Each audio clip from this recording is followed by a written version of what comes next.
యేసుక్రీస్తు నామంలో అందరికీ ప్రైజ్ ది లార్డ్ అండి. పరిశుద్ధ గ్రంథంలోని ఆదికాండం 20వ అధ్యాయం.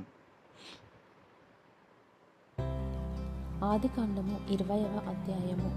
అక్కడ నుండి అబ్రహాము దక్షిణ దేశమునకు తరలిపోయి కాదేషుకును షూరుకును మధ్య ప్రదేశములో నివసించి గెరారులో కొన్నాళ్ళు ఉండెను. అప్పుడు అబ్రహాము తన భార్య అయిన శారను గూర్చి, ఈమె నా చెల్లెలని చెప్పెను గనుక గెరారు రాజైన అబీమెలెకు శారాను పిలిపించి తన ఇంట చేర్చుకొనెను.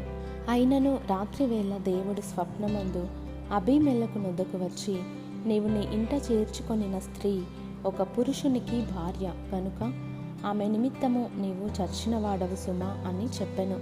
అయితే అబీమెలెకు ఆమెతో పోలేదు గనుక అతడు, ప్రభువా, ఇట్టి నీతిగల జనమును హతము చేయుదువా?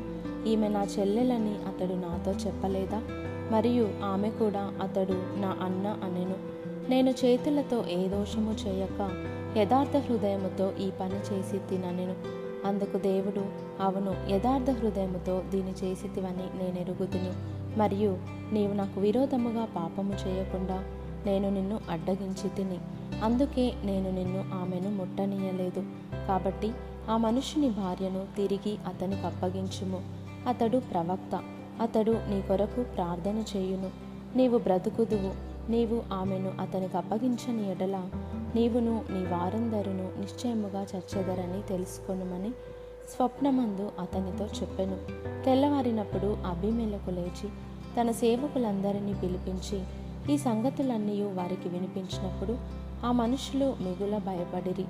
అబీమెలెకు అబ్రహామును పిలిపించి, నీవు మాకు చేసిన పని ఏమిటి? నీవు నా మీదికిని నా రాజ్యము మీదికిని మహాపాతకము తెప్పించినట్లు నేను నీ ఎడల చేసిన పాపమేమిటి? చేయరాని కార్యములు నాకు చేసితివని అతనితో చెప్పెను. మరియు అబీమెలెకు, నీవేమి చూచి ఈ కార్యము చేసితివని అబ్రహామును అడుగగా,